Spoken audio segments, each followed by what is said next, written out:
Before we call the first contributor this morning, I'd like to welcome to the President's Reserve Rebecca Thompson, who's a filmmaker, Catherine Petman, who is a producer with Rumman Productions, Elizabeth Barsham, who is an artist, and Paula Hatton, who is an animator. And these very talented people are the subject of the Honourable Member for Nelson's contribution this morning, so I'll leave it to her to tell us all about it. Thank you very much, Mr President. Mr President, when COVID-19 descended in early 2020, the state, the country and in fact the world went into lockdown. Many were at a loss as to how to respond, how to cope. Many of us were floundering. And at this unique moment, two talented Tasmanian women were spurred into action, creative action, artistic action, that resulted in a beautiful and profound series of films that are of, by and for our local community.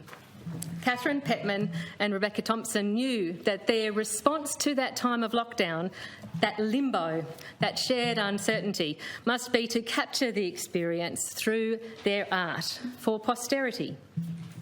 By doing so in a manner so responsive to the exceptional constraints and emotion of that moment, they also provided an opportunity for collective and personal reflection, shared artistic endeavour and a therapeutic release of hopes and fears. There's No I in Ireland is a film work created by Catherine Petman of Rumman Productions and Rebecca Thompson, award-winning Tasmanian writer, director and filmmaker. The work was originally commissioned by 10 Days on the Island and received principal support from Screen Australia, proof of concept funding through Screen Tasmania and a Creative Hobart Medium grant to support local artists and animators. The filmmakers also received assistance through the Bellendena Small Grants Scheme and Thrive Women's Grants. Mr President, There's No I in Ireland is a collection of short films that distinctively document the experience in the COVID-19 lockdown in Lutruwita, Tasmania. Catherine and Rebecca describe how the concept evolved, and I'll quote, "It came about as an amalgam of our shared interest in telling stories for our local community and our love of fairy tales and telling stories using fantasy, metaphor and symbolism. We liked the idea of exploring the psyche of Tasmania at this extraordinary moment in history in a creatively unique way and indeed a safe way. Also, we envisaged a project that could be realised from start to finish without any of the team of participants needing to be in the same physical space together, as we didn't know at this point how long the pandemic and the lockdown would last. We invited people to self-record answers to specific prompts in their own recording devices, mainly smartphones, and asked them to text or email these audio gifts to us. We decided that we would visualise these recordings through animation, working with ideas from Tasmanian visual artists. So, Mr President, with the raw audio material provided by a broad range of Tasmanian community members, recording their thoughts, feelings and experiences of lockdown on their phones at their own kitchen benches, Catherine and Rebecca then worked with an exemplary team of Tasmanian artists and animators to weave together glorious, allegorical stories and bring them to life on screen through animation and music. The creative team included animation supervisor Vivian Mason, Tasmanian Aboriginal artist Alan Mansell, Tasmanian visual artists Elizabeth Barsham and Joshua Santospirito, animators Matt Daniels, Mel Roach, Janae Hall, Aaron Blaisley, Scott Baxter, Paula Hatton and Amara Gantz. And original music was composed for the film series by Catherine Joy. My deep apologies to anybody from the team that I've missed out, and there were, of course, many others around them that also contributed.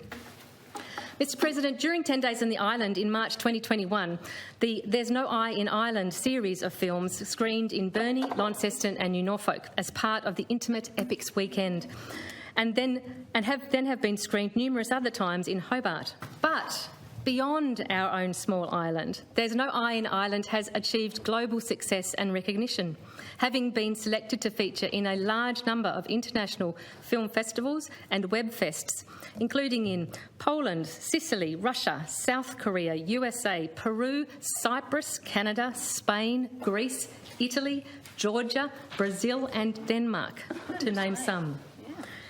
In these international forays, these beautiful Tasmanian films have received many prizes, including during 2021, winner of Best Original Idea at Digital Media Fest, Rome, Italy, winner of Best Quarantine Series at Rio Webfest, Brazil, winner of Best Animated Series at Baltimore Next Media Webfest in the USA, winner of Best Documentary at Copenhagen Webfest, Denmark, jury special mention of Best Documentary at the Tbilisi International Animation Film Festival in Georgia, winner Best Documentary at Bilbao Seriesland, Spain. And breaking news just this week, Mr President, There's No I in Ireland was voted the winner of Best Animation for a Web Series at the World Cup 2022 Creators' Choice Awards. A unanimous decision, in fact, by the judges in that case. Mr President, it fills me with pride to know that people all around the world are watching and loving these whimsical, touching and uniquely Tasmanian films. For anyone who has not yet had the pleasure and delight, they are available to view online. And in fact, their success continues there, with the films currently having in excess of 270,000 views online. Mr President, our state is all the richer for the presence and work of skilled and astonishingly creative people, such as Catherine, Rebecca and the team that brought us There's No I in Ireland. I couldn't agree more with their sentiments about the role and the value of the creative work that they do. And they say this: storytelling is the most powerful way to put ideas into the world today. Stories are what move us, make us feel alive and inspire us. And also, stories have the capacity to make us care deeply about the world and the wicked issues that we face in society. Stories help us understand how to tackle the challenges around us. They inspire us, they remind us we are not alone. When stories create change in people, they become empowered to make change.